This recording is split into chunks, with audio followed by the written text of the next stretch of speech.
감사합니다. 22일은 선물을 나눈다고 그러죠. 본인이 필요한 것을 광고하고 다니세요. 가능하면 좀 비싼 걸로. 제 이름 뽑은 분은 미리 광고합니다. 믹스커피 2봉다리.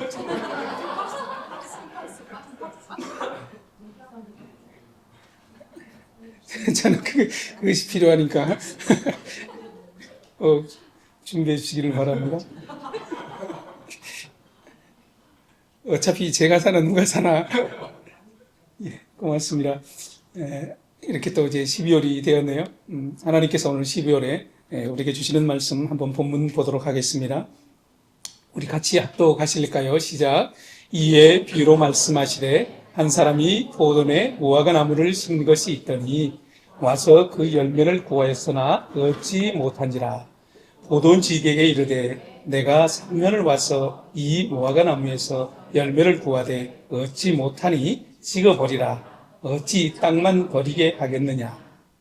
대답하여 이르되 주인이여 금년에도 그대로 두소서. 내가 두릅하고 거름을 주리니 이후에 만일 열매가 열면 좋거니와 그렇지 않으면 찍어버리소서 했다 하시니라. 아멘. 지난해 제가 12월 둘째 주 10일 날 설교 성탄 이전에 설교를 했습니다. 설교 제목을 기억하시는 분 있을까요? 어려우면 제가 안 묻죠.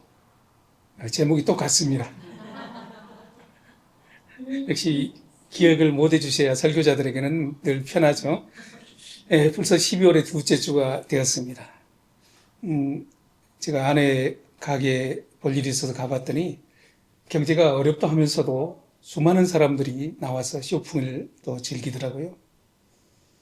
그것을 보면서 어떤 이는 선물을 주기 위해서 행복해하고 어떤 이들은 또 선물을 받는 그 즐거움을 기대하는 이들도 있습니다. 여러분은 어떤 쪽에 생각하고 계시나요?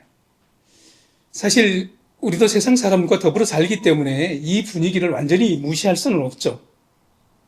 우리 어린이들도 매년 우리가 선물을 나눈 것처럼 올해 22일 성탄절에도 그렇게 선물을 나눠야 되지 않겠어요?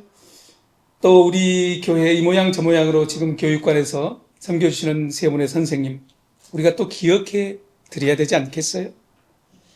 이렇게 하는 것이 우리도 나도 행복하고 받는 이도 행복하고 주는 이도 행복한 그런 모두의 행복한 성탄이 되지 않을까, 그런 생각을 해보게 됩니다. 그래서 12월은 우리 모두가 정말 행복한 그런 달이 되었으면 참 좋겠다 하는 그런 생각을 갖게 됩니다. 여러분 아멘 안 하셔도 나는 행복할 수 있으니까, 자신 있으니까 가능하면은 너무 긴장하지 마세요. 제가 물어보는 것도 아니고 그렇잖아요. 그런데 아쉬운 것이 늘 있잖아요. 이렇게 밖에 나아가면은 어떤 것이 아쉬움냐면은 메리 크리스마스는 사라져버리고 대신 뭐가 인사로 나눠질까요? 예, 그렇게 되는 거죠. 주님이 점점 잊혀져가고 사라져가고 아니면 왜곡되어가는 이 시대 속에 우리는 하나님을 믿는 크리스천으로 살아가고 있다는 것입니다.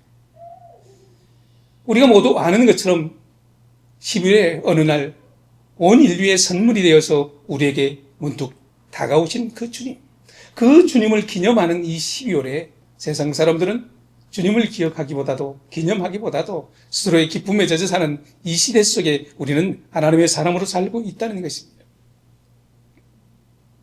그분은 선물이 되어서 죽기 위해서 죽으러 오셨어. 우리만이라도 그분의 그 은혜를, 그 선물됨을 기억하며 그분을 기념하는 것이 12월이 되었으면 좋지 않겠나, 그런 생각을 해보게 됩니다. 여러분 12월이 되면은 무슨 생각을 주로 많이 하나요? 선물 줄 생각? 믿음의 사람들에게 있어서는 12월이 되면은 뭔가 알 수 없는 그런 가슴 속에 예민함이랄까, 답답함이랄까, 알지 못하는 그런 아쉬움이 남을 수밖에 없는 것이 12월이면 드는 기분 아닐까요? 왜 그럴까요? 1년을 1월부터 12월까지 살다 보니까 더 잘 살 수 있었는데, 더 사랑하면서 살 수도 있었는데, 너무 그런 아쉬움이 내 속에 있다는 거죠. 더 낮아지고, 더 용서하고, 더 섬기며 그렇게 살았어도 되는데, 돌아보니까 그렇게 살지 못한 내 자신이 좀 못할 때는 아쉽다는 거죠. 그런 사람들 있지 않겠어요? 그때 내가 조금만 더 참았더라면, 그때 내가 좀 더 사랑하고 용서하고 안아주고 품어주었더라면, 그때 용기 내서 내가 더 가까이 다가갔더라면, 그런 아쉬움이 우리 모두에게 있다는 것입니다. 여러분, 2024년 12월에 1월에 시작하면서 오늘 12월에 되었습니다. 여러분의 그 한 해의 마지막, 이 12월에 한 해를 돌아보면서 1월부터 12월 그 사이에 내게 얼마만큼 믿음의 의미 있는 시간들을 여러분 만들어내고 내 뇌리 속에 기억될 만한 그런 믿음의 이슈들이나 그런 섬김들이나 그런 삶의 자락들이 여러분 기억되는 것들이 있습니까? 스스로에게 그래, 만우야, 너 그때 잘했어. 그때 섬겨준 것 잘했어. 그때 용서한 것 잘했어. 그때 품어준 것 잘했어. 그때 헌신한 것 잘했어. 스스로에게 자기 자신에게 칭찬할 만한 그런 모습들이 기억되는 것이 있냐 그 말씀입니다. 여러분 그렇게 살지 못했더라도 괜찮습니다. 어차피 그런 노래 있잖아요. 지나간 것은 그 다음에 지나간 대로 그냥 우리 묻혀두십시다. 그대로 내버려 두십시다. 왜냐하면 오늘 우리 살기도 벅차다는 것입니다. 지나간 그 시간에 어떤 다른 고민과 의미를 부여하기보다도 오늘 12월에 다시 맞을 2025년 1월을 기대하면서 어떻게 이 12월을 의미 있게 마무리할 것인가 한번 생각해 보자는 의미 속에서 오늘 본문 말씀을 준비를 했습니다. 저는 이제 12월이 되면은 나이가 먹어서 그런지 그 알지 못하는 그 느낄 수 없는 그 뭐랄까요? 그 마음속에 야릇한 그런 기운이 드는 것이 있습니다. 이게 좋은 것인지 나쁜 것인지 저도 모르겠습니다. 왜 그럴까? 주님 만날 날이 가까워서 그럴까? 아니면은 이 12월의 아쉬움 때문에 스스로의 부족함, 연약함, 하나님 앞에서 충성되지 못한 그것 때문인지 모르지만은 내 속에서는 12월만 되면은 알 수 없는 그런 후회함, 아쉬움이 사실은 겉으로는 아무렇지 않은 것처럼 살아가고 있지만은 내 중심 그 마음 한가운데서는 내 삶의 자락들로 인해서 후회하고 아파하고 괴로워하는 모습들이 내 속에서는 분명히 있음을 숨길 수가 없습니다. 그래서 마지막 달 12월만이라도 이제는 나만 바라보는 삶 속에서 다시 한번 내 눈을 열어서 주위도 한번 돌아보고 잠시 삶의 여유도 갖고 다른 사람들은 어떻게 살아가는지 그런 믿음의 눈을 좀 열면서 살아드려야 되지 않을까 그런 생각을 합니다. 12월만이라도. 저는 해마다 이 12월만 되면 오늘 본문의 제목처럼 12월은 이렇게 선물이라는 단어가 내 뇌리 속에서 떠나지 않고 있습니다. 오해하지 않았으면 좋겠습니다. 그 믹스커피 2봉다리를 기대하는 것이 아니고요. 12월만 되면 누가 나에게 선물을 줄 것인가 그런 기대가 아니고요. 그냥 12월 자체가 나에게는 마치 하나님 주신 커다란 선물처럼 그렇게 느껴지는 것. 나만의 생각인지 모르겠습니다. 나만의 감성인지 모르겠습니다. 왜 12월만 되면 이 12월이 나에게는 선물로 느껴지는 것일까? 아마도 12월 다음에 1월이 있기 때문 아니겠습니까? 이 12월에서 이 저물어가는 2024년 12월에서 어떤 삶의 믿음의 의미를 찾지 못한다면 다가오는 2025년 1월이 나에게 어떤 의미가 주어질 수 있겠습니까? 여러분 다시 한번 돌아보십시다. 2024년 12월까지 어떤 모습으로 살아왔습니까? 믿음의 사람으로 점검해 볼 때 스스로 그렇게 만족할 만한 그런 삶을 살아왔다고 얘기할 수 있는 사람이 있을까요? 누구든지 돌아보면 아쉬움이 더 많죠. 후회가 더 많죠. 여러분 대신에 이렇게 다시 제가 질문을 한다면 여러분은 어떻게 대답해 보시겠습니까? 여러분 2024년 12월까지 믿음으로 잘 살아오셨습니까? 많이 사랑하며 살아오셨습니까? 내가 더 많이 용서하며 살아오셨습니까? 더 섬기려고 애쓰면서 살아왔습니까? 아니, 더 쉽게 어렵고 힘들고 난감할 때, 울고 싶을 때, 주저앉고 싶을 때, 가슴이 답답할 때 우리 주님의 이름을 얼마나 부르며 한 해를 살아오셨습니까? 하나님을 아버지라고 전능자라고 그렇게 고백하면서도 일상의 삶 속에서 내 하나님을 얼마나 전능자로 그렇게 인정하며 인식하며 살아왔습니다. 힘들다고 하면서 하나님을 아버지라 얼마만큼 부르며 2024년을 살아왔느냐 이 말씀입니다. 여러분 이대로 아쉬워하며 후회하면서 그냥 모른 체 하고 이 12월을 보내기는 이 12월이 너무나 우리에게 무겁게 다가오는 그런 달 아니겠습니까? 그렇기 때문에 저는 오늘 본문 말씀을 통해서 이 12월을 어찌든지 누구든지 나에게 가장 중요한 선물로 만들어내야 한다는 그런 어떤 도전을 여러분에게 해드리고 싶습니다. 남은 한 해, 남은 한 달, 남은 20일 이 시간들을 내 생애의 최고의 선물이 되게 하는 비결이 어디 있을까요?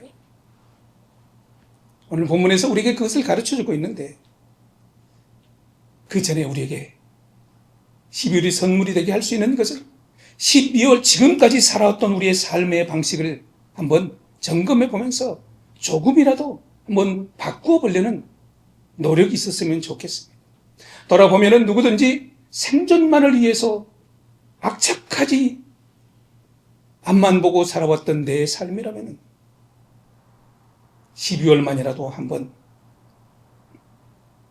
생존이 아닌 섬기며 사랑하며 다른 사람도 바라보고 돌아보려는 그런 마음의 자세가 여유 없이 그렇게 살아왔던 그 삶을 잠시 여유를 갖고 정말 나만을 위해서 악착같이 이기적으로 살아왔다면 12월에는 작은 선물을 만들어서 사랑하는 사람들, 아니 사랑하고 싶은 사람들에게 작은 여유의 선물을 주는 것도 스스로를 행복하게 만들어내는 그런 비결이 아닐까요? 오늘 본문은 이렇게 시작하고 있습니다. 6절입니다. 함께합니다. 예수께서 이런 비유를 말씀하셨습니다. 어떤 사람이 포도원에 무화과나무 한 그루를 심었다. 그는 얼마나 열렸을까 해서 가보았지만 하나도 보이지 않았다. 주인이 포도원에 무화과나무를 심어놓고 열매를 기대하고 밭에 와 봤더니 열매는 없고 가지만 앙상하게 남아있더라는 것입니다. 참 이상하죠? 참 이해가 안 되죠? 포도원에 굳이 무화과나무를 심을 필요가 있었을까요? 차라리 그 포도원에 있는 포도들이 잘 될 수 있도록 잘 가꾸었으면 좋지 않았을까요? 어쩌면 이것이 우리의 모습인지 모르겠습니다. 하나님께서 이 세상에 보내면서 너희는 양이니 양으로 살아달라. 내가 너희를 보냄을 마치 이리 가운데 양을 보냄과 같도다. 이렇게 말씀하셨습니다. 이 세상을 살아가는 사람들이 이리와 같다면 우리도 이 세상을 살아가는 사람들과 닮아져서 이리처럼 살아서는 안 되지 않겠습니까? 아무리 세상이 이리처럼 산다 할지라도 나는 양으로 보냄을 받았으면 양의 모습대로 살아드려야 된다는 거죠. 여러분, 포도밭에 무화과 나무를 심었다는 것은 특별한 어떤 관심을 가질 수밖에 없는 그런 모습 아니겠어요? 특별히 포도밭에 무화과 나무를 심으면서 열매를 맺기를 기다렸다. 그러니까 결국은 옮겨 심어 놓았다는 것 아니겠습니까? 옮겨 놓으면서 이 포도밭에서 무화과 나무를 에서 열매를 기다렸다는 것입니다. 우리가 잘 아는 것처럼 무화과 나무는 관상용은 아니잖아요. 열매를 맺지 못하면 그 나무에게 나무는 있을 쓸모가 없다는 거죠. 불태워져 버리는 거죠. 그런데 주인은 그렇게 하셨다는 것입니다. 여러분 한번 삶의 모습들을 돌아보십시다. 내가 지금까지 여기까지 살아온 그 순간순간들을 하나님께서 어떻게 옮기셨는가? 어떻게 인도하셨는가? 마치 포도밭에 무화과 나무를 심듯이 나를 이것에 뽑아서 옮겨 심어 놓은 그렇지는 않았을까? 우리 모두에게는 하나님의 개개인의 목적을 가지고 있습니다. 우리 교회에 보내신 목적이 있고 이것에 보내신 목적이 있고 그것은 어떤 의미냐면은 하나님은 여전히 내게 관심을 가지고 있다는 거죠. 하나님이 뽑아서 옮겨 심을 만큼 우리 개개인에게 하나님은 관심을 가지고 있다는 것입니다. 이것을 우리는 흔히 은혜라고 얘기하고 있습니다. 여러분 지금까지 은혜 아니고 은혜 아니 없이 살아온 사람들이 있습니까? 제가 서두에도 말씀드릴 것처럼 저는 오늘 함께한 두 분 선배님에게 큰 은혜를 입었죠. 여러분 저는 개인적으로 그런 생각을 해보게 됩니다. 중국에서 사역하던 저를 왜 이것에 옮겨 놓으셨을까? 이 부경의 나라에서 잘 먹고 잘 살아고? 그렇지 않습니다. 우리 모두에게 하나님이 옮겨 심어놓은 목적은 열매를 좀 맺어달라는 하나님의 그런 기대 아니었겠습니까? 그러나 저는 설교를 준비하면서 그런 제 자신을 발견하게 되었습니다. 12월의 나의 모습은 마치 열매 없는 무화과 나무처럼 앙상한 그런 모습은 아닌지, 지난 11개월을 나름대로 열심히 살아왔다고 얘기하지만 돌아보니까 내놓을 만한 열매가 하나도 없고 보여줄 것도 없고 가지만 무성한 내 모습, 마치 오늘 본문에서 열매 없는 무화과 나무 같은 내 모습을 발견하게 됩니다. 하나님께서는 나를 이 땅, 이곳, 또 우리 교회 주의 교회로 보내시면서 하나님은 얼마나 많은 기대를 하셨을까요? 내가 그곳에 가서 내 대신 섬겨주지 않겠니? 내가 그곳에서 내 대신 향기를 내주지 않겠니? 내 대신 네가 나처럼 희생하고 사랑하고 헌신하고 나는 네가 잘할 수 있을 것이라고 믿고 이 교회에 보냈어. 그 가정에 보냈어. 우리 공동체에 보냈어. 네가 내 대신 좋은 열매 많이 맺어주지 않겠니? 이 하나님의 기대가 저뿐만 아니라 우리 모두에게는 지금도 있고 앞으로도 있을 것입니다.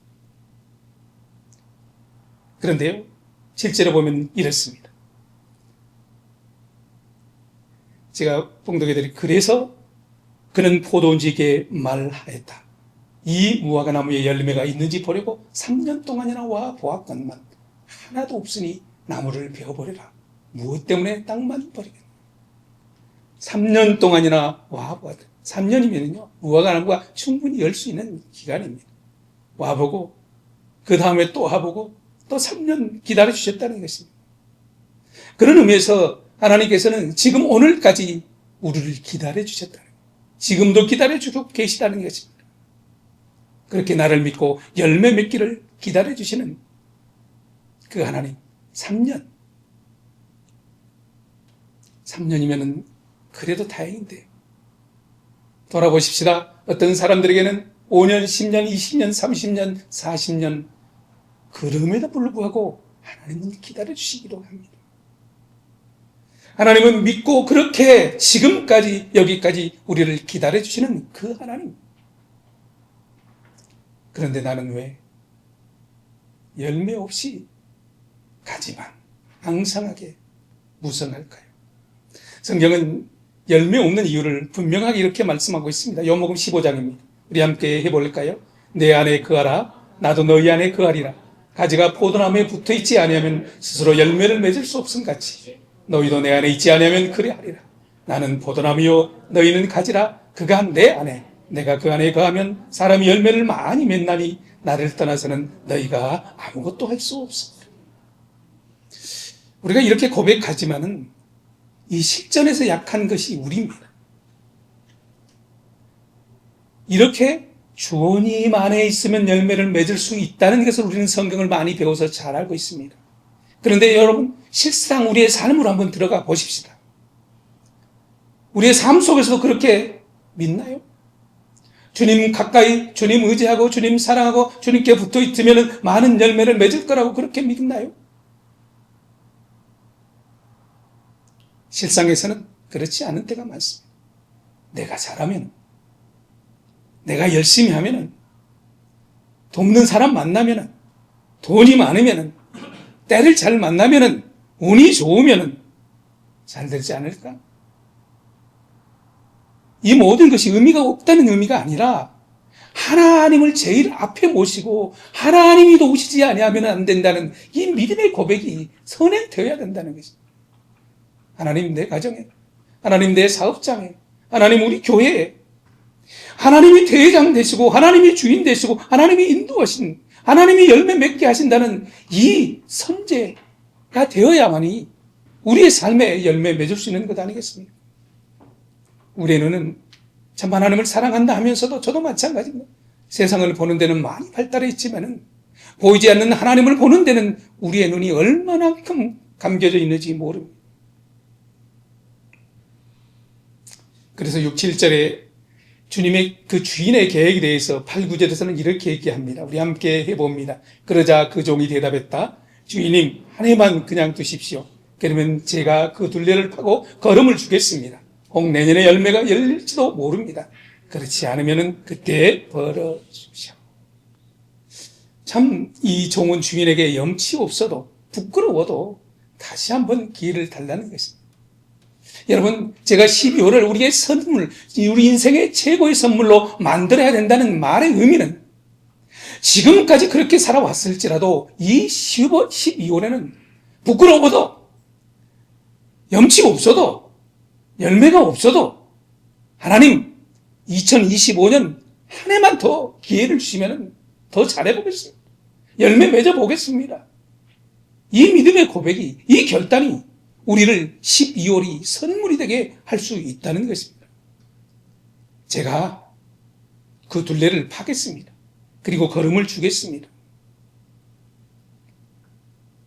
여러분, 이 종은 어떤 의미에서는 이 굳은 땅을 기경하지 않았던 것 같아요.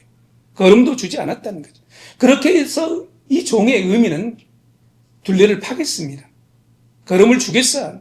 이것은 새로운 변화를, 새로운 결단을 그렇게 해보겠다는 의미가 담겨져 있는 거 아니겠습니까? 그렇게 하지 않았다는 것입니다. 새로운 방법을 모색하고 있습니다. 새로운 도전을 하고 있다는, 열매 맺지 못했던 이유가, 원인이 어디에 있었느냐? 우리의 삶에 그냥 생존만을 위해서 루틴처럼 그렇게 살아왔던 순간순간들을 변화를 줘보자는 거죠. 내 심령이 딱딱한 가뭄의 저수지같이 갈라진다면 그것을 파고 기경해보자는 거죠.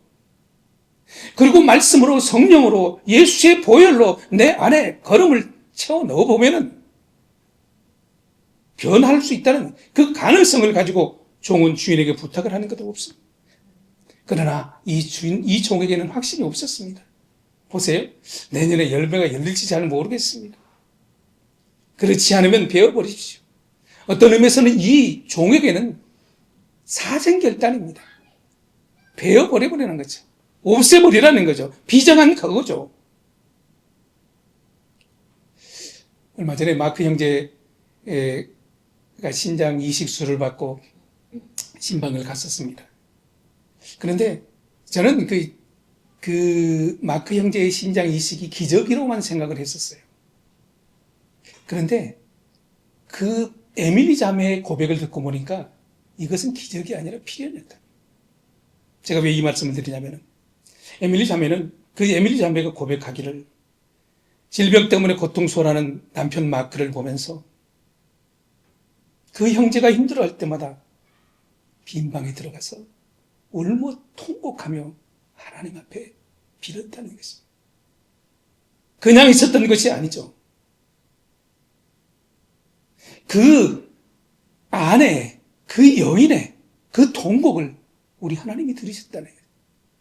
그래서 기적이 아니라 필연이다.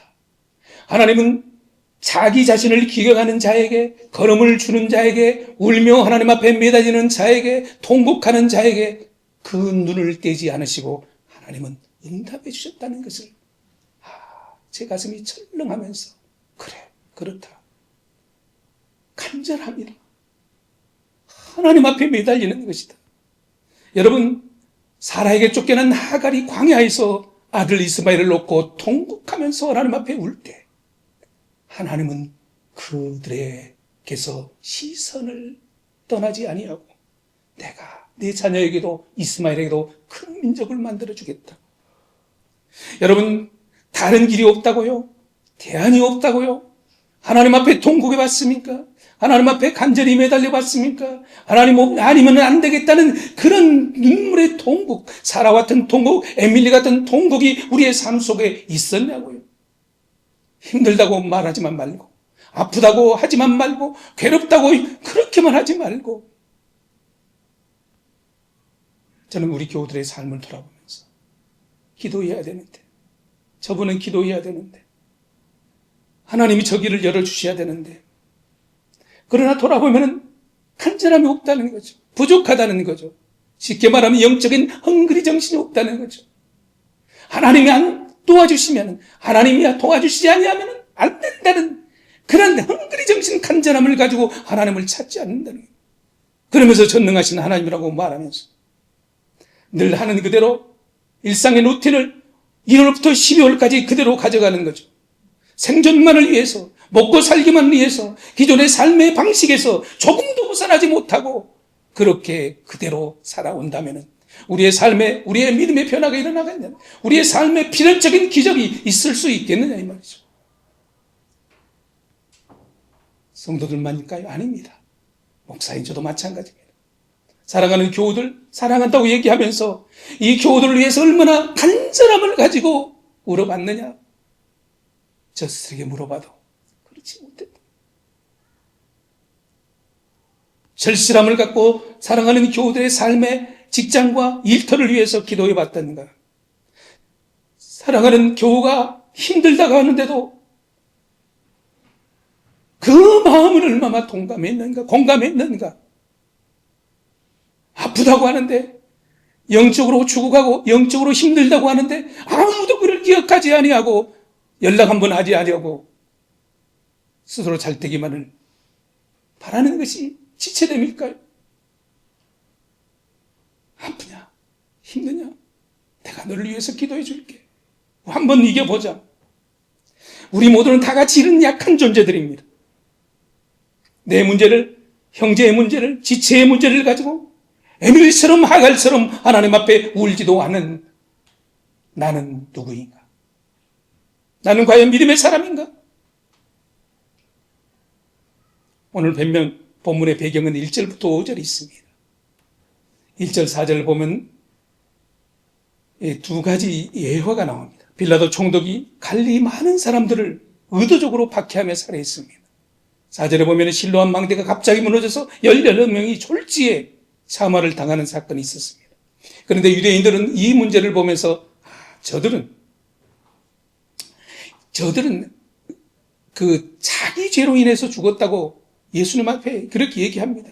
그러니까 3절, 5절에 예수님이 이렇게 말씀하십니다.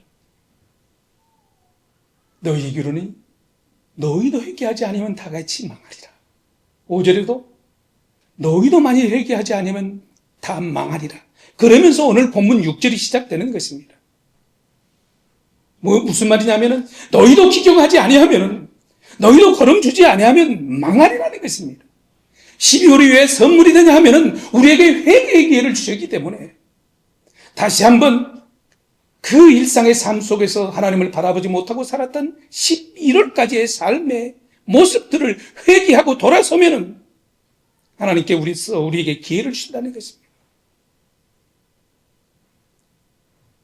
여러분, 지난 11월까지 그렇게 열매 맺지 못했어도 괜찮습니다. 왜냐하면 12월이 선물로 다가왔기 때문에, 기회를 주셨기 때문에 심판받을 수밖에 없는 우리에게 예수님은 죽음으로 우리에게 은혜를 주시지 않았습니까? 기회를 주시지 않았습니까? 성령 하나님 우리의 중보자가 되셔서 우리에게 다시 한번 믿음의 기회를 주지 않습니까? 여러분, 12월을 우리가 벌써 8일째 되고 있습니다. 여러분, 회개라는 것은 골방에서 기도원에서만 일어나는 것이 아닙니다. 회개는 우리의 일상의 삶 속에서 일어나는 것이 회개입니다. 우리의 일상의 삶 속에서 어떤 열매를 맺느냐, 이것이 바로 회개의 열매 아니겠습니까? 사랑하는 교회 여러분, 이 12월에는 우리가 하나님의 자녀됨으로 인해서 우리의 일상을 오늘 포도밭에 심긴 그 무화과나무처럼 우리의 영을 너무 딱딱하게 하지 맙시다. 너무 굳어지게 하지 마십시다. 좀 부드럽게 기경도 하십시다. 메마르지 않게 물도 줘보십시다.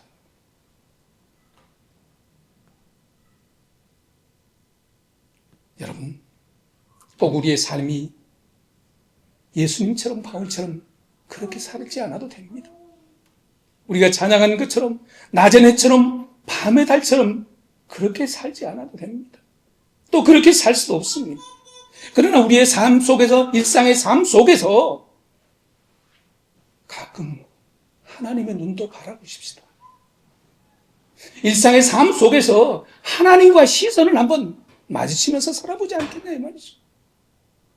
하나님이 안 계신 것처럼 그렇게만 살지 말고, 굳은 마음으로 딱딱하게 그렇게 살지 말고, 보이지 않지만 성령 하나님이 내 속에 계시며 예수 그리스도의 보혈로 인하여 내가 하나님의 구원받은 자라는 것을 인식하면서 눈을 들어 보이지 않는 그 하나님의 눈과 시선이 마주친다면 내 스스로 하나님 내게 깨닫게 하실 것입니다. 한우야, 네가 그렇게 살아도 되겠니? 열매 없이 그렇게 딱딱하게 굳은 마음으로 살아도 되겠니? 여러분, 가끔은 우리가 이런 고백도 하며 살면 좋지 않겠어요? 찬양하는 것처럼 내가 살아가는 이유는 하나님의 자녀이기 때문이에요. 내가 지금 이 자리에 있는 것, 하나님의 자녀 되는 것은 하나님의 은혜라고.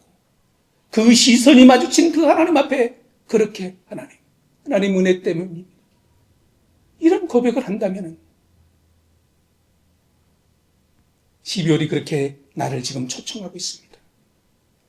내 영을 다시 한번 기경하고 걸음을 주고 내 안에서 주께서 일할 수 있도록, 성령님께서 기름 부을 수 있도록, 그래서 열매 맺을 수 있도록 2024년의 12월은 그렇게 선물처럼 우리에게 다가왔습니다. 사랑하는 교우 여러분, 이번 2024년 12월에 내 생에, 우리 생애의 최고의 선물이 될 수 있도록 남은 20일을 믿음으로 잘 살아내시기를 주의 이름으로 축복합니다. 네, 기도하십시다.